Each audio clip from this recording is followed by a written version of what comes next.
mangampanya ka para sa mga senator candidates para lang hindi daw mawala ng ulo ang Duterte, Senator Duterte. This is the response that the defense made to the VPRS, which is the internal court unit which is responsible for assessing victims' applications. That's all we did. We made observations. We didn't make a request which was rejected. That's a big lie. Sakit man gyud pero mo na may gihatag sa Ginoo sa pamilya di dawaton. Tubangon na lang, one day at a time. Yes, correct. Tubangon na lang. Katong giingon ni Tatay Nakwan, sabi niya, I found my purpose. Yes, exactly, sir. Mm. What's your reaction with that, sir? Sakit no, pero kung kana ihang purpose sa life, murag dili man pud siguro tama nga for an 80-year-old ang purpose nimo ibutang kag retirement home ngayong nani. Yes. Good morning mga kasama. Nandito na naman si Kuya Goods nagbabalik. At syempre, kung di ka pa nakasubscribe sa ating channel, pa-subscribe na lang po at hit mo na rin yung bell para lagi kang updated sa ating mga video. I-bell all nyo po para nakakatanggap kayo ng notification. Naku po, eto na. Si Congressman Pulong ay nasa dahi na. Pinagkagulahan din po siya ng ating mga kababayan doon. At ngayon, usap-usapan mga kasama. Binabatikos ngayon ito si Miss Camille Villar. Bakit? Ang lakas ho. Matapos i-endorso ni BP Sara, humataw yung survey at ratings. Ibang klase talaga pag nag-endorso si BP Sara at ang mga Duterte. Abangan niyo ho yan sa ating mga susunod na video. Pero ganun pa man, yung pagbabatikos na yan, meron pa ngayong nagpapaimbestiga pa. Camille Villar, pinaimbestiga ng COMELEC sa vote buying kasama si BP Sara. Wow! Pero simulan natin maya-maya. Pero gusto ko lang sabihin sa inyo, i-like nyo muna yung video natin at i-share mga kasama. Para maganda-maganda, lahat tayo nakakapanood. At hindi lang dito, sa Mars, pati dyan sa mga kaibigan nyo abroad. I-share, i-like, para maganda. Ito pa. Anong pag-uusap? Ito naman pala si Contina. Contina ang ipin. Sorry. Contina, sinungaling pala talaga. Pero inyo naging big issue itong passport at ID. Wala naman palang sinasabing ganun si Atty. Kaufman pero maya-maya, ibibigay ko sa inyo yung buong detalye dyan. Kaya, eto na, simulan na natin. Itong pagbagsak ng mga alyansa. Bakit? Bakit napabagsak ang alyansa? Anak ng bugi. Si BP Sara at mga Duterte na nga ang kumikilos Di ba napansin nyo dati? Excuse me sinipon tayo. Nagkaroon tayo ng allergy na naman. Si BP Sara nagsalita dati yan na hindi siya makikialam kasi hindi naman siya tatakbo. Yung nangyari kay Tatay Digong, nabuwisit si BP Sara dahil sa ginawa sa kanyang tatay. Maski naman tayo, nabuwisit din sa ginawa kay Tatay Digong. Dinala na walang kalaban-laban sa dahig. Pinaaresto, inaresto, sinubo, anong tawag doon? In-endorse. Diba? Dapat hindi naman ganoon. Dapat sa Pilipinas litisin. Dapat yung due process binigay. Pero, anong ginawa nyo? Nagmamagaling kayo ngayon. Ngayon, gigil na gigil ang sabayanan sa'yo. Higher, tandaan mo yan. Ikaw talaga ang tutumbukin dito. Bakit? Ikaw yung nagsabi. Yung responsibility nasa'yo. Yung command nasa'yo. Yung 2-star ka pa lang, ngayon 3-star ka na. Bukod doon, siyempre, meron kang alalay. Isang babae, kilala nyo ito. Isang babae naman ito. Galing ng Colonel, ibig sabihin, naging Brigadier General na. Ang bilis, no? Diba? Ito yung nagpahabol kay Senador Bongo. Ito yung nagtago at tumakbo. At ito yung tumawa-tawa sa may hearing na ginagawa ni Ate Amy. Ngayon, abang-abang lang konting kemot na lang. Lagi nating sinasabi mga kasama, straight vote, PDP 10. Duterte. Straight mo yung 10 at plus 2. Pero nasa inyong kamay yung plus 2. Pero sa nakikita natin ganito, talagang maski si Camille, binabatikos na rin ng mga Dorobo. Ang balita ko parang 4 na ho ata ang umalis sa Bagoong sa Alcanza, Alyansa. 4? 12? Naging 8 na lang? Ano nangyari? Meron ho na parang ayoko na sa inyo, ayoko na. Isipin natin, nawala yung 2 babae at yung isang taga Mindanao ang ini-endorso ang PDP. Tama. Di ba? Nakita nyo naman sa tarpaulin. Ini-endorso, lalo na ini-endorso ng mga kapatid niya, etong PDP line. Ano nangyari ngayon? Tuloy muna natin to para mas maganda. Ngayong opisyal nang ipinakilala at inendorso ni Vice President Sara sina Senator Amy Marcos at Camille Villar bilang bahagi ng Duterte, pandagdag sa 10 senatoriables ng PDP laban. Ngayon kompleto na. The Duterte senatorial candidates running under former President Rodrigo Duterte's PDP laban, together with re-electionist Senator Amy Marcos and Representative Camille Villar, are united by a common vision, a peaceful and prosperous Philippines. Pero bakit nga ba strategic move ang ginawa na ito ni Vice President Sara? Bakit? Akalain mo nga naman, wala namang ginagawang kahit ano si VP Sara, pero nabuwag niya ang alyansa ng Bagong Pilipinas senatorial slate ni BBM. If you are a Duterte supporter, you should be schadenfreudig super hard with this ad. Camille Villar being endorsed by Sara Duterte is not just a simple defection from Alyansa, unlike Amy who can just leave. Camille doing the first bump with Sara is of national level importance kasi it's a decision that tears the very fabric of Alyansa. Unlike PDP laban na isang party lang, this admin's Alyansa is made up of 5 parties. Partido Federal ng Pilipinas, Chairman is... Yun ang pangit mga kasama. Lalo na yung MD-MD. Nagsama-sama yun nung... Kailan ba yun? Kahapon. Nakita ko yung mga Dorobo magkakamukha sila. May mahahabang buntot, may matatalas na ngipin, lumalaki, nagiging lulong. Yan ang mga MD-MD. 5 ang grupo. Ang pangit, di ba? Merong Lakas MD. Sino ang chairman? Si Budot King. Meron pang NU. Sino ang puno nito? Si Ronaldo. Meron pang NPC. Naku po. Sino to? Si Toto. Meron pang okay. Nasyonalista. Kaso ang problema, umalis na nga itong nasyonalista. Humiwalay na kasi si Camille inendorso nila, 'di ba? Inendorso na ni BP Sara Kaya wala na. Hindi kagaya nito mga kasama, itong PDP. Isa lang. Walang ganto, walang halo-halo. Isa lang sila. Kaya nagtataka tayo dito sa bagay, hindi naman pala PDP yun. Yung dating traidor. Kaya mas maganda, tama yung ginawa ni Tatay Digong. Kung gusto mo umalyado sa akin, umalis ka sa mga partido mo. Dito ka sa partido ko. Tama yung ginawa ni Tatay Digong. Ano pa? Para makilala mo talaga kung totoo ka o hindi. Kaso nga lang yung dati na nagpa-endorso kay Tatay Digong, nanalo. Yung pala, star fruit. Ngayon, akala niya hindi malakas ang mga Duterte. Napahiya ang mama. Wala ang boses. Wala siyang boses Dadalin lang talaga siya ng isang religious group kasi pagkakaalam ko ata ito, ang mama na ito, parang kasapi.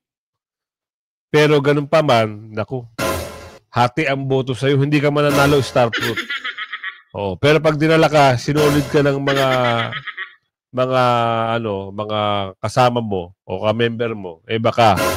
Kaso nga lang, ang pangako ng ating kababayan sa sambayanan, ang pangako nila, oo, isusolid na ang PDP at +2. Nako.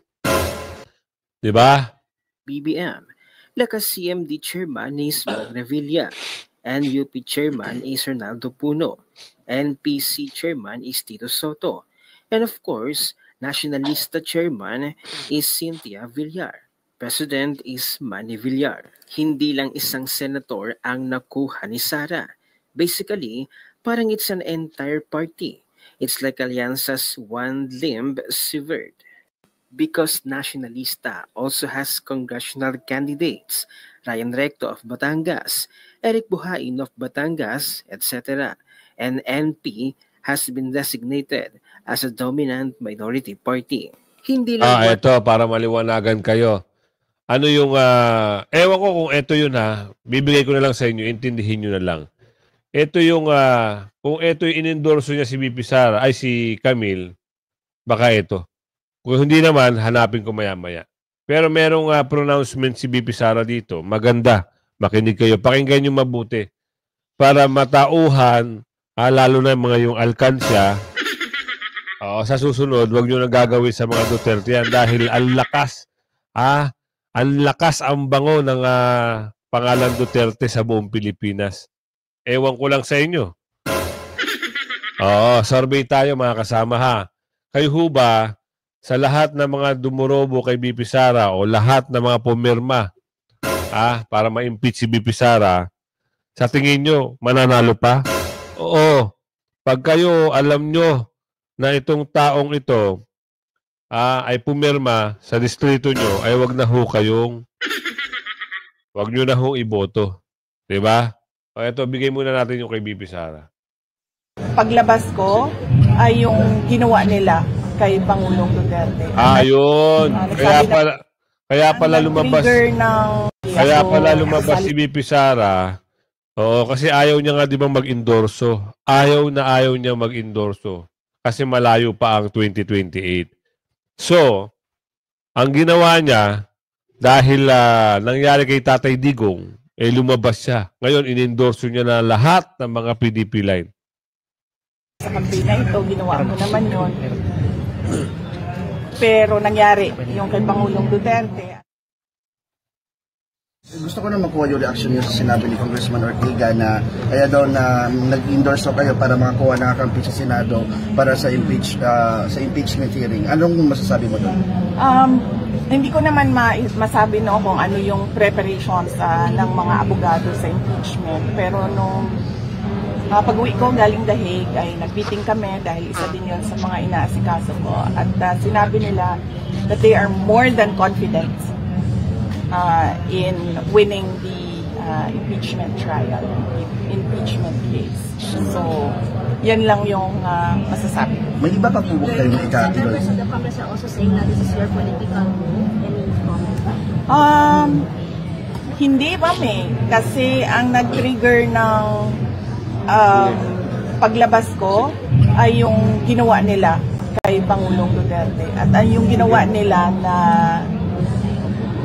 injustice kay Pangulong Duterte na kinuha nila dito sa Pilipinas, sa pilitan nilang sinakay sa airplane na walang mga permiso, walang mga permits. Yan, diba? Diba sa katotohanan? Ipinakulong nila sa mga dayuhan.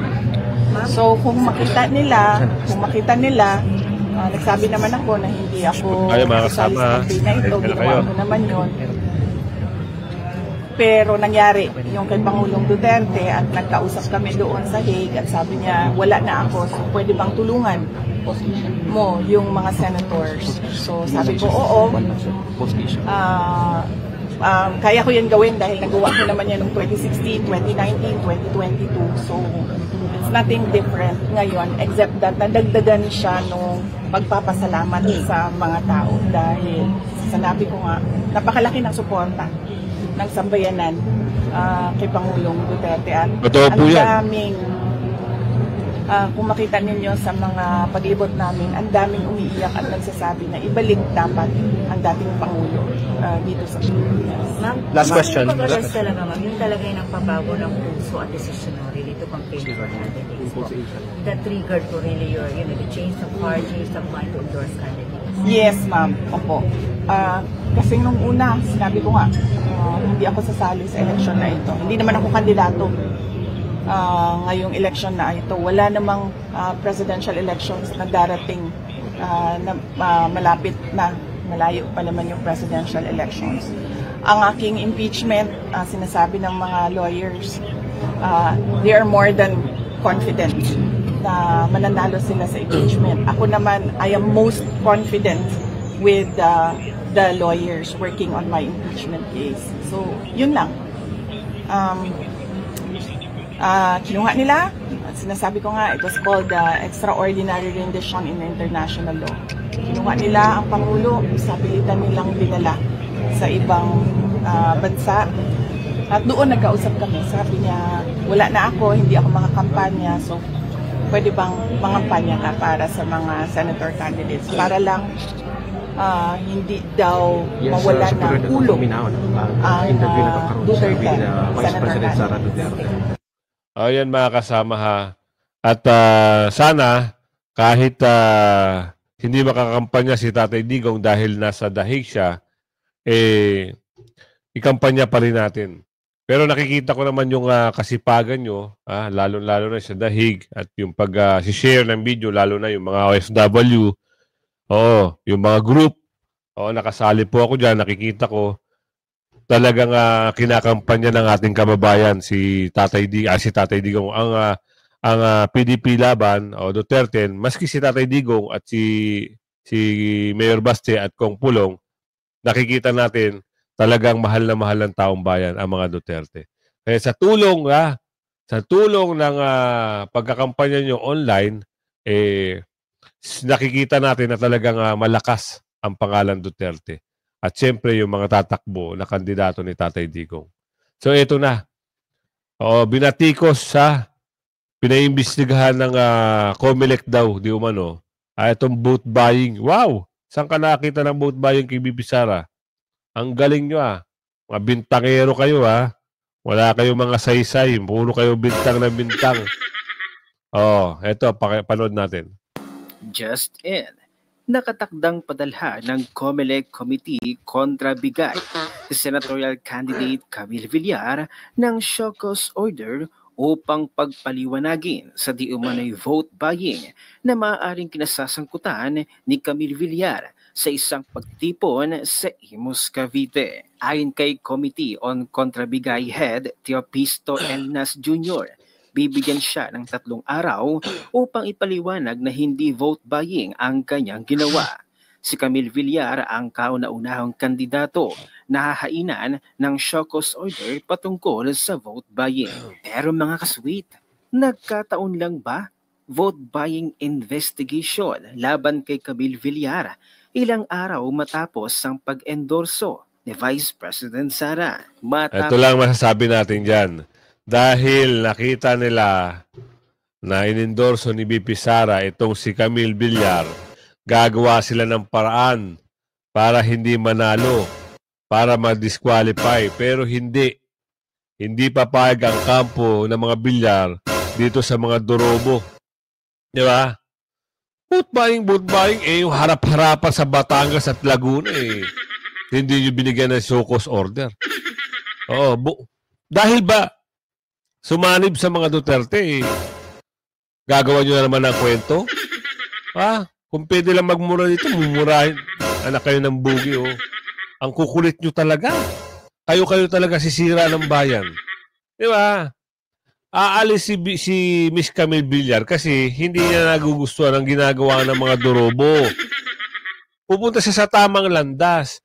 Ngayon, nakita nyo malakas dahil inendorso ni BP Sara, gagawa nyo ng problema para ma-disqualify, para may pumasok sa mga basura. Ganun ba? Naku, mali ho yan.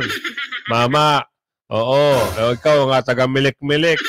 Mag-isip ka mabuti dahil ba sa ganun lang? Meron ba kayong patunay na talagang vote buying yun?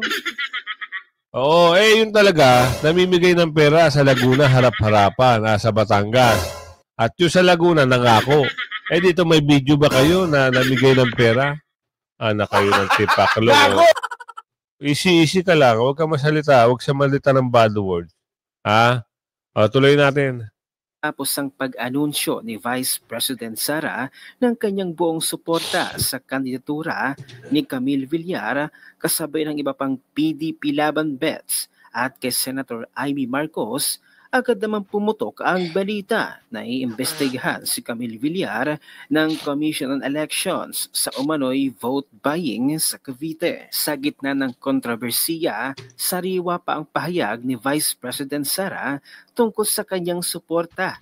This vision is solid enough to break through the walls of the existing political division in the country. Kasama ni Camille Villar sa pinaboran ng Vice President ang mga senatorial candidate ng partido ng dating Pangulong Duterte at sina Senator Amy Marcos na tumiwalag sa alyansa para sa bagong Pilipinas ng Marcos administration. Dahil sa timing ng investigasyon, hindi na nakapagtataka at hindi na nagtataka ang mga netizens sa pangyayaring ito. Alam nyo, yung mga ganitong galawan, ang concern nga mga kandidato kaya nakikipag-alyansa. At dahil tumiwalag, eto ngayon ang resback. Yang mga election rules na yan, they will be invoked whenever it is convenient to invoke, not to safeguard the process, but to gain advantage to whoever controls the system. Diba? Narinig nyo, sinabi na rito. Ngayon, ang nalaban lang natin dito sa mga durobo na yan, gagawa at gagawa ng problema yan Lalo na papalapit. Siraan dito, siraan doon. Ganyan ang laban ng mga durobo. So, ang gagawin lang natin, pag kayo ay boboto, sa Mayo, siguro doon nakakulay green kayo. Isang tandaya na kayo ay supporter ng mga Duterte. At meron tayo na balitaan, bawal lang may pangalan Bawal lang may printed name na pangalan ng kandidato. So kulay green na lang, okay na yun. Tandaan nyo, 10 Duterte plus 2. Kaya ko ay yung sasabihin ko sa inyo katapusan ng April. Doon sa isa, magdidesisyon ako.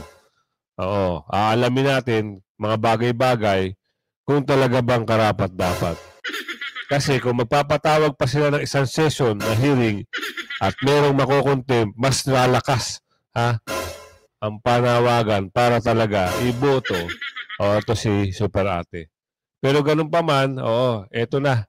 Usapin ito ng sinungaling na abogada na nagre-representa sa mga kuno na biktima na wala namang mga pangalan at 30,000 daw di umano napunta sa 43. Yung usaping passport and ID, mahiya ka naman. Abogad. Ito, pasok natin. Attorney Kaufman, ano ba yung meron dyan? Hi sir, attorney, how are you? And Good how's morning. PRD? He's doing well? He's in good spirits. Okay, thank you. And does PRD have any message for the Filipino people now that May 12 elections are fast approaching? He asked for calm and restraint. He knows that there are elections in the offing. He knows that the people are very interested in his welfare. And he also knows that there is a tendency, perhaps, for people to get excited and not to respect the judicial process. He insists that the judicial process be respected, that there be no interference in that at all. Thank you, attorney. And attorney, how do you respond to the ICC judge's rejection of your proposal? Do you believe it undermines the rights of the accused in any way? Well, this whole thing about the judges rejecting my proposal, that never happened. All that happened was that there were two activist victims representatives by the names of Joel Butayan and Christina Conti made all sorts of assertions in the press that I had asked to restrict victims' participation in the process by limiting the ID documents that could be used. That never happened. All I was doing was I was relying on what the Philippine social security system requires for ID to be verified. Ayan. Gawa-gawa kwento, attorney. Hindi naman pala nagre-restrict itong si Attorney Kaufman. Baka naman kasi mali yung pagkakaintindi mo. Oo, kasi yung salita dyan, merong Dutch, merong English na malalim. Ay mahirap siguro intindihin yung Waldhausen. Baka nagsasalita ng medyo slang, yung pagkakaintindi, oo, akala mo ini-strict ni Attorney Kaufman, bigla ka na naman, bida-bida kasi, tuloy mo, Attorney. Verified in the Philippines. What they don't tell you is that they were not accepted at this present moment in time to be representatives of the victims, rather the OPCV, which is the unit which is dedicated to representing victims at the ICC. So this is not a question of the judges rejecting something that the defense asked for. This is the response that the defense made to the VPRS, which is the internal court unit which is responsible for assessing victims' applications. That's all we did. We made observations. We didn't make a request which was rejected. That's a big lie. Yeah. So do you think the ICC sets dangerous precedent by relaxing documentary requirements, particularly in highly politicized cases like this? Once again, this whole issue of it being a dangerous precedent is not something that we created. It's something that's in the minds of Joel Butian and others. Thank you, Attorney. And lastly, Attorney, what is your message to the Filipino people closely watching the process unfold? Respect the judicial process, respect the judges, and respect former President Duterte's right to a fair trial. Thank you, sir. Thank you. Thank you so much. Attorney, can I ask another one? Sir, may we ask if you have already applied for PRRD's interim release? Once again, I'm not going to comment on the chronology of that request. There will be a request for interim release in due course, but as I've said many times before, certain conditions have to be ripe for that interim release to take place. And it's the judges who ultimately decided. Sir, do you think that our former president will be brought back to the Philippines before the confirmation of charges on September 23rd? I certainly hope so. In fact, I can't understand why he is here. He's a Filipino citizen. Yeah. There's a Filipino president in that country who threw a Filipino citizen over here to be tried. Why isn't he in the Philippines? Why isn't he being tried in the Philippines? Why is there not a Filipino judge who is trying him? Yeah, exactly, sir, because that's the sentiment of a lot, if not most of the Filipinos, that he is illegally detained here and that our judicial system is fully functioning well. So we don't understand why the ICC actually took cognizance of what's happening right now. Yes, I fully sympathize with that sentiment entirely. Thank you. Sir. Thank you, sir. Thank you, sir.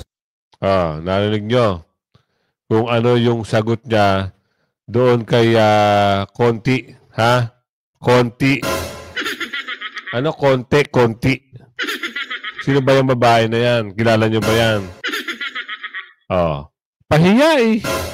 Diba? Baka talagang ano. Eto. Mga kasama. Finally, si Kong Pulong ay nasa dahi na. So, masaya na naman ang ating kababayan dahil isa sa mga Duterte na naman ang bumisita. Sino pa ba ang hindi nakakapunta? Halos lahat nata eh. Si Mayor Baste. Nakarating na ba si Mayor Baste, mga kasama? Natandaan nyo ba? Hindi ko pa kasi nakita siya na... Pero abangan natin baka sa mga susunod na araw. At tayo nga kung papalarin tayo mag-grant Oo. Ito, ipasok na natin. Ano yung mga bagay-bagay na dapat yung malaman dito sa dahig? Maintenance, sir. Libya. Okay kayo. Libya o Pilipinas. Balhin din sa Netherlands. Hindi ka na mamalito ng Libya ron. Libya o Pilipinas. Libya. Wala lang ni kalakaw na murag mo balik sila ang mupulis ako ang tiyo si Bong Duterte. Mga May 13 siguro siya. Niya mo usab na pug ani si Pipinday. Yun. Kay galing man siya ng Norway. Norway ay pa naman. Oo, mauna yung USA. Ako, Pilipinas pa ganit kugikan? Sir, ang 20 hours? Ginawalatan na naging sa kadaghanan sa inyo mga Oo nga mga kasama, 20 hours nga yung yung biyahe. So, napapangita-ngita ko, talagang mabakbakan ang biyahe dito. Kasi may stopover pa sa ibang lugar no? Wala kasing direct flight Tsaka Amsterdam yung bababaan, tama ba? So, kung halimbawa, mag-grant tayo ng visa at maging okay, pumasa, sana, merong mga Airbnb na mura dyan. Yung good for 7 days o 2 weeks na talagang affordable. Kasi, Netherlands, pag sinabi mong euro o pounds ang pera, medyo kamahalan, Pero kung meron tayo makikita na around the hay lang na murang Airbnb, bakit hindi? O grant natin yan. Basta, nagpapayat na, nagpasiksina. Ano na lang, Alcong? maglukat na lang daw daan sila og ticket, sir. Kita nyo mga kasama, talagang mga joker talaga, no? Oo, magmula kay Tatay Digong hanggang kay Baste, talagang joker sila lahat. Pero magagaling mamuno, di ba? Mensahe sa mga katauhan kung nakadadlaw ni Hidri. Dako kayo ang amuang pasalamat sa mga supporters sa akong amahan, sa pamilya. Daghan kayong salamat sa pagpakita ninyong pagmahal sa amuang amahan. Yun. Guot man para tundughan. Sir, we wish you sa imong first visit sa imong Lagi. Bawal ba mahilak, no? Kantay na lang ako sayaw. Nasamo ta kahilak ka nagkanta ta. Napatay ka ng certain expectations, sir, na I know that this is mo buot ang dughan, di ba? Sakit man gyud pero mo na may gihatag sa Ginoo sa pamilya dito. Tawaton. Tubangon na lang, one day at a time. correct, sir. Katong giingon ni Tatay Nakwan, sabi niya, I found my purpose. Yes, exactly, sir. Mm, What's your reaction with that, sir? sakit no, pero kung kana ihang purpose sa life, murag dili man pud siguro tama nga for an 80-year-old ang purpose nimo ibutang kag retirement home ngayon nani.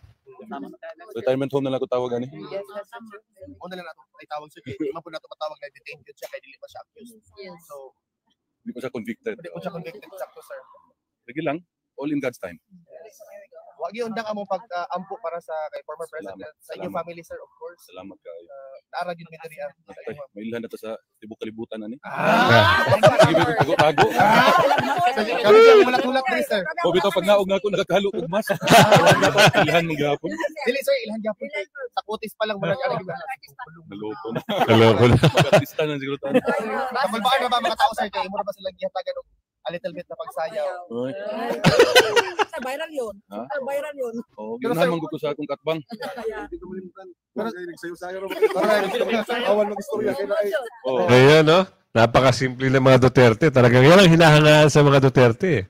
Nakakasalamuha mo, hindi yung hinahabol, hindi yung nagpapahabol, hindi yung nandidiri sa tao. Mapabipi, Sara, Baste, Pulong, Tatay Digong, Kitty. Kita nyo naman. Yan ang produkto ng Duterte. Kaya yan dapat ang mamuno ng bansa. Hanggang sa muli mga kasama, bibigyan ko kayo ng magandang update at vlog. Siyempre, bago yan, i-like nyo muna ang video at i-share nyo agad. Hanggang sa muli, bye-bye!